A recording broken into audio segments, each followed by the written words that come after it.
Hello, hello, hello, and welcome back to Unwrapped. Today is March 28th, 2025. I welcome you back and thank you for joining me at the intersection between pop culture and common sense. Well, I haven't talked to you guys in a week. It's been a long year, huh? This week has had so many ridiculous developments in our second go around of the Trump administration. And boy, we've got things to talk about. But first, I'd like to start with the unlawful detention of Rumeysa Ozturk. Now, I did a full video about Rumeysa's story on YouTube. So if you're not following my YouTube channel, here's that invitation. I'm inviting you right now to go over to YouTube. The link is in the description. Go over to YouTube, subscribe to my channel, and watch the video that is talking about Rumeysa Ozturk's detention by plainclothes representatives of the Department of Homeland Security. They took her in for the horrible crime of writing an op-ed in a paper. Her op-ed was in support of the Palestinian people, and they are couching this as anti-Semitism. And I have an issue with making it about anti-Semitism because I don't think that protecting the human rights of the Palestinian people equals anti-Semitism. I do believe that Israel had the right to defend itself after the horrible attack by Hamas on October 7th, 2023, that resulted in the death of over 1,000 people. So yes, respond in force. Where I don't agree is continuing to target the Palestinian people because Hamas just happens to be their government. It would be like an adversarial group targeting United States citizens because they don't like the policies or practices of any presidential regime, specifically the Trump regime. Trump has gone out of his way to provoke countries that used to be allies. Has gone out of his way to provoke Canada, to provoke Greenland, thereby provoking Denmark to saying horrible things about our European allies, to sidling up to Russia. These are things that could put a target on the United States.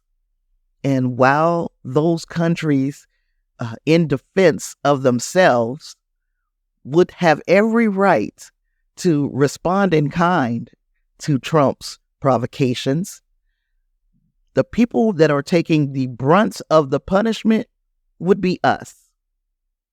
So yes, I think that if you put yourself in the position of the Palestinian people, you may feel like we are being unfairly targeted, and what is happening to the Palestinian people is far worse than some tariffs being put on the United States people. Their everyday existence is life or death. It's about survival. Here in the United States, we are emptying our piggy banks a little bit faster because things are starting to get a bit pricier. And of course, there are human rights violations going on here, even as I speak. Not only that, we have seen major law firms capitulating to Trump after being pressured. Some might call it extortion, but they have been extorted to the point where they feel like, you know what? It's in our best interest to just kiss the ring of the king. That is troubling because if Trump scares enough of the big reputable law firms into just doing his bidding, and he has in his pocket an awful lot of judges, some might even say up to the Supreme Court, we're at his whim for the next 4 years. That cannot be our existence for the next 4 years. We will have to hold these attorneys to their oath of protecting the law and the Constitution and not bowing down to one single individual. We've also seen some universities, including Columbia University, kind of give up the good fight and make changes in their policies and practices that are more in line with Trump's agenda. And we're seeing our institutions crumble. It hasn't been all bad news. It's looking like in Pennsylvania, a congressional seat has been flipped to a Democrat from Republican. And this was an area that swings highly Republican. So that is actually a good sign that people are fed up with the nonsense. And while it doesn't change the majority of the House, it gets us a little bit closer. And it sends a very, very strong message to Trump and his cronies that their time might be up. If we get these midterm elections, and that is a big if, because I got a feeling he's going to do something to try to cancel those midterms. But in the event that he does not, and we get a free and fair election, there is a good chance that we could flip enough seats to make some changes happen. And that is what I want to see happen. I want to see us make enough changes to the demographics in the House and the Senate to actually make the law important again. The Constitution will go back into effect, and maybe we can impeach some of these people who are doing things that are totally contrary to what the founding fathers stated in our Constitution and the way of life that we have come to know. Then there is the Signalgate shit show. I did a few videos on Signalgate, and I'm not going to rehash the entire situation here. I left off right before Jeff Goldberg actually released the transcripts and the screenshots of the chat conversation on Signal. And when he did that, you would think that some of these people, high-ranking administrators in Trump's cabinet, you would think that they would say, okay, you called us. We made a mistake. We're sorry. This is something that shouldn't have happened, will not happen again. And we would have liked to see some people take accountability and some resignations happen. But in this whole kangaroo cabinet of Donald Trump, the exact opposite happened. They doubled down on, there was no classified material. This whole operation with the Houthis went off without a hitch. So why are you guys making noise about this?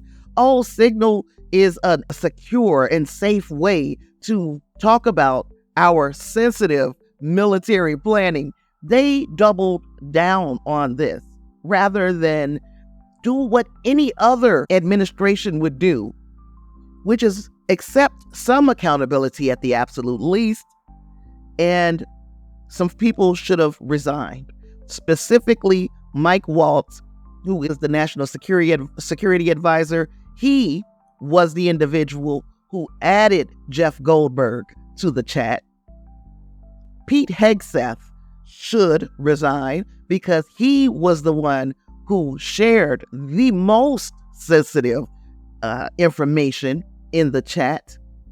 Tulsi Gabbard and John Ratcliffe of National Intelligence and the director of the CIA, they should resign because both of them perjured themselves before the Senate.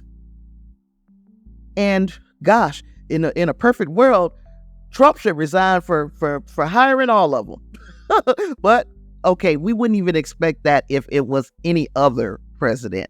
But they would have ensured that those leaky vessels, those loose lips, and those people with no integrity would lie on the stand. You would expect for them to be punished. But nope. We're in an alternate universe. We are in the distorted republic, as I continually call this, and the exact opposite has happened. There is nothing wrong with your perception of reality. Do not attempt to adjust your mind. We are controlling the narrative. We dictate what is fact and what is fiction. We have altered the balance of power, rewritten the laws of governance, and reprogrammed the very nature of leadership. You are no longer in the country that you once knew.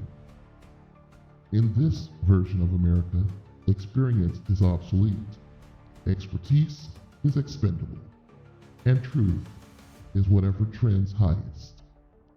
The architects of law are media personalities. The guardians of justice are podcasters. And the most trusted foreign ally was once the sworn adversary. A nation built on ideals has been reformatted into a spectacle. It is a government of optics, by engagement, for entertainment.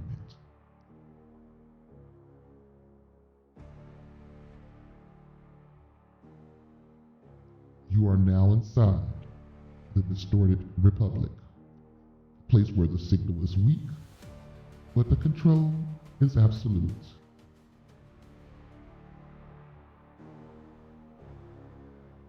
Our majority Republican Congress is not going to expect any repercussions or any consequences for this breach of security.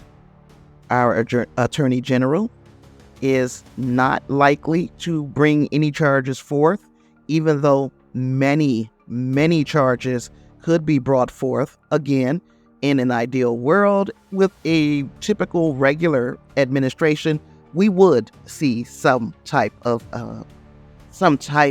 charges brought forth on at least a few of them, like the ones that I've named. But there are some individual lawsuits that are going out, and we will, I guess, just sit and wait. We will sit and wait to see if anything comes of these lawsuits. And if it does, will this administration follow orders given by a judge? By the way, the judge that has been assigned to this Signal Gate case is Judge Boasberg, the same judge that Trump and his administration has already defied as it pertained to turning some planes around that was carrying 200 or so Venezuelan immigrants that, without due process, Trump had sent to an El Salvadoran prison, saying that they were from a gang called Tren de Aragua. We have since found out that some of these people were here legally and had no relationship with this gang. So that just goes back to what we were talking about at the top of the show. These people are being disappeared without due process. And then that brings me to this. I've had it with this administration. They don't understand anything but money. They like it when money is coming into this country. Most of their conversation is about, you're going to have so much money. Well, how about this? How about we, the people, try to hit this administration where it hurts, and at the same time, maybe do some good in the global hood, because the 2026 World Cup and the 2028 Olympics are going to be hosted right here in the United States. I feel like we should get in some good trouble, you guys. And it wouldn't be just to stick it to Trump. It would be advantageous to our global community if those two global events were moved from the United States. We cannot guarantee that people coming to the U.S.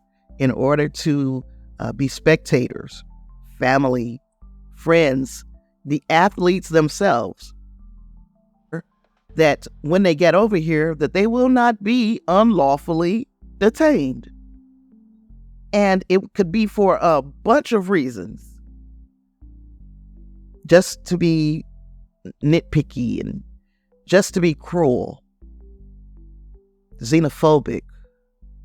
But they do not deserve to make money off the backs of these athletes. And at the same time, anyone else who looks like them or is from their country can come over here and be mistreated by this government. You don't deserve to exploit the athletes for your entertainment and treat the everyday citizen like shit. Further, we don't need to represent this country in the Olympics if we do not get to enjoy the same level of respect and the same level of freedom as our white counterparts, specifically our white counterparts who voted for Trump. There are a lot of athletes that represent many races, many nationalities that have found themselves here in this melting pot called the United States of America, and were proudly representing this country on the global world stage and excelling. But I believe it is time for us to put pressure on the athletes, on the sponsors, on the committees, FIFA and the IOC, on the governments around the world to say, no, we will not send our athletes to the United States to perform like clapping monkeys for this administration. Further, if we sent our athletes, we can't even be sure that our press and our citizens would be welcome there as spectators, as people who are coming to spend their hard-earned money in the United States to watch their country be represented in the Olympics or in the World Cup. I have started a petition. I will put the link in the show notes. Our change.org petition is asking all of these entities to consider changing the venue for the World Cup games that were being played in the U.S. and for the 2028 Los Angeles Olympics. That is the trouble I'd like to get into, ladies and gentlemen, and I hope that you will join me by signing that petition. And I guess I could go on forever today talking about what this administration has gotten into. We've got Elon Musk over in Wisconsin trying to buy a federal judge seat. We've got the Vances, JD and Usha, invading Greenland and trying to entice them to come over to the dark side and join the United States, leaving our ally Denmark holding the bag. We also have Trump continuing to pressure attorneys to do his evil bidding. It's a whole lot of stuff that I could continue with, but since I usually like to leave you all with, a call to action. 1, sign the petition. And number 2, there are huge protests on the horizon. We've got one on April 5th that is going to be across all 50 states, hopefully all 50 state capitals. People are going to be protesting and doing sit-ins, and we are still continuing to resist this oppression. Expect to hear from me soon, y'all, because we do have to get into these other stories, but I'm going to crash out if I continue talking about this today. So, thank you for joining me once again here at the intersection between pop culture and common sense. I dropped knowledge because I don't spill tea. You deserve so much more than just tea. And if you are enjoying this content, please consider donating to the show or becoming a patron. All of that information is going to be in the show notes. Thank you, and I will see you again next time. Peace.